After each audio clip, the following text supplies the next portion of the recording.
draw a lineless painting. But soon I decided that I'll blend the lines after coloring them, and so, as you'll see in a bit, that piece.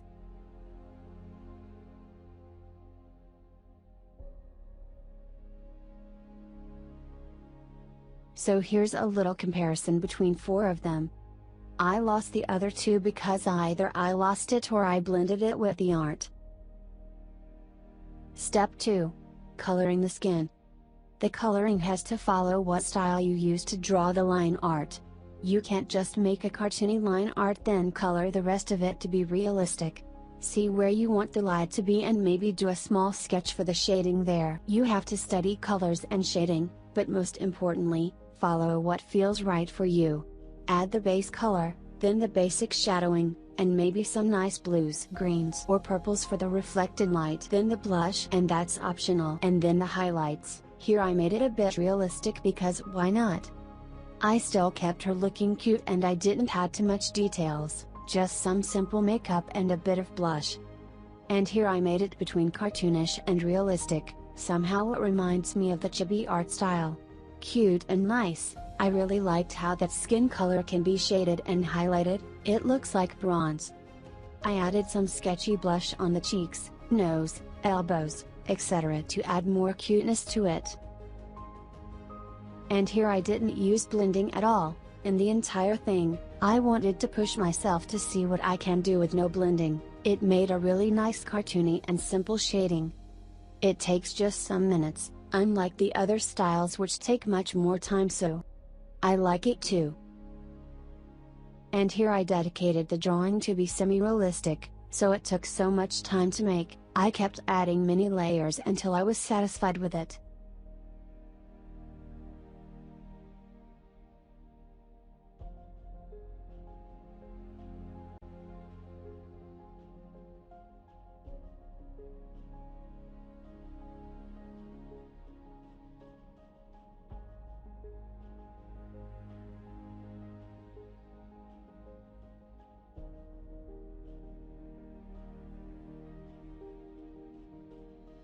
I added those blues to contrast with it and it made this amazing result.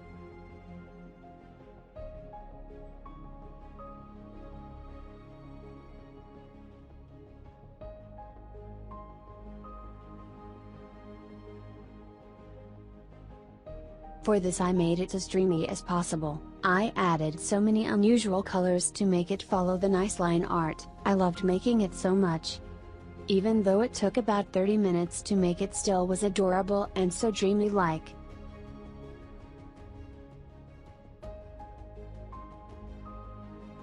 I made the skin's shadows purple and blue with a bit of green.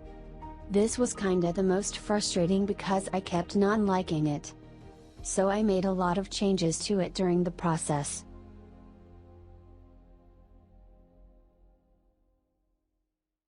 And here's another comparison between the ways I colored and shaded their skins. Step 3. Coloring hair. And it's really as simple as throwing hair strokes that follow the flow of hair. Once you've decided where you want the light to be, you have to follow that in everything else you color. Skin, hair, clothes, objects and background too. I always like to make these hair lines with marker then blend them with a brush tool.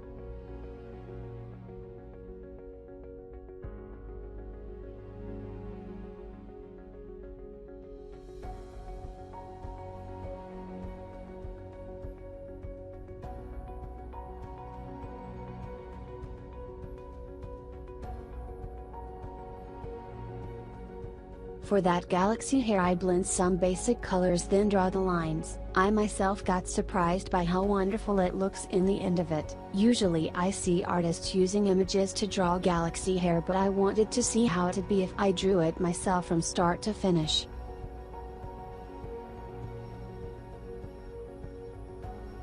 And for this the hair is half clouds half ocean, so I colored each one alone kinda. I made the clouds fluffy and soft and ocean side I did my best to make it look like water. I had that idea to make it have light purple shine because why not again.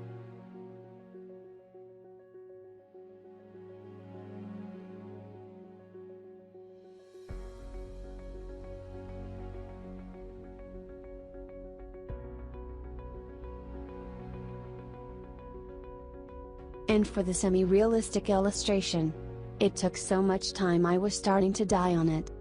But what kept me going was that it looked so nice, so I carried on. It always looks amazing. All you have to do is follow the flow of hair with lines, then blend them a bit or maybe leave them as they are sometimes. I like adding some magical feeling to it too.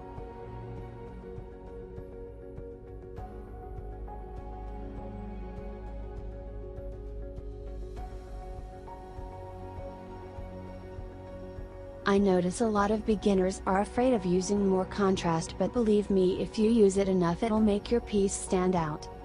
Notice how I made it all on one layer. It makes the illustration more realistic and nicer, at least to me, because the colors blend together and I don't have to worry if there's something I don't like, because I can just draw over it again and again until I like it.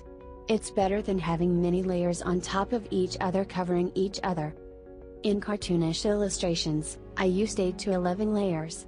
Because all colors aren't supposed to blend together, they're better separated and drawn over. To make it have that two-dimensional feeling, I still added dreamy details. I made her hair because that's how I like my pieces. And in the dreamy piece, I had 2 layers, the first is for the shadowing and highlights. And the second for separating them with that orange line. It's actually a real thing if any of you noticed.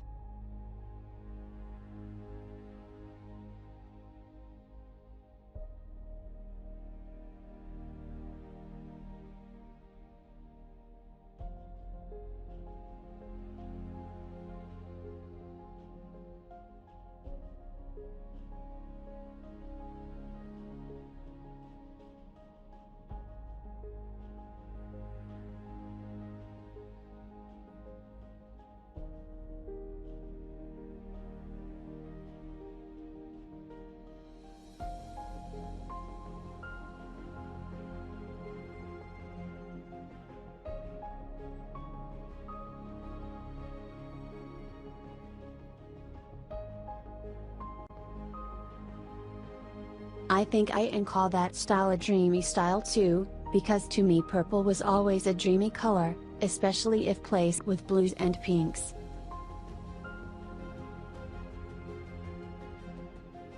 Step 4. Clothes and background.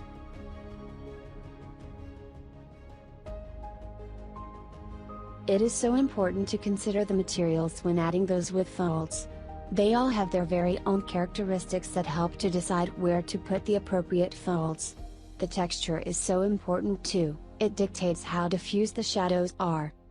When the body is resting, the fabric is usually dragged down by gravity. So consider gravity and bending too.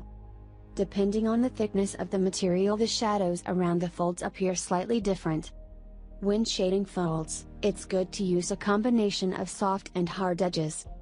And when you're painting, pay attention to how smooth and soft the material is. The smoother it is, the more it reflects light and has a brighter highlight. Rougher and more textured materials diffuse light. The darkest area is usually where forms are pressed together and an occlusion shadow appears. This also applies to very deep creases where light does not reach.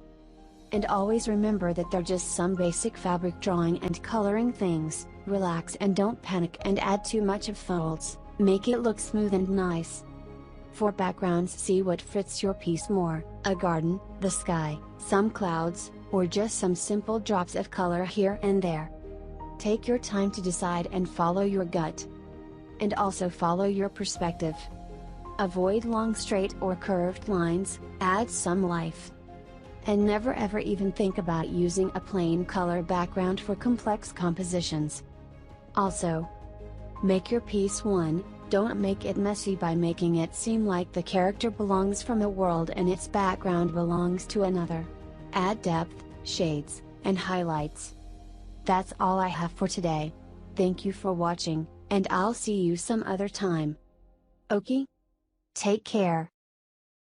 The final step, always feels nice to finish your piece with a good enough background to it and not leaving the background blank.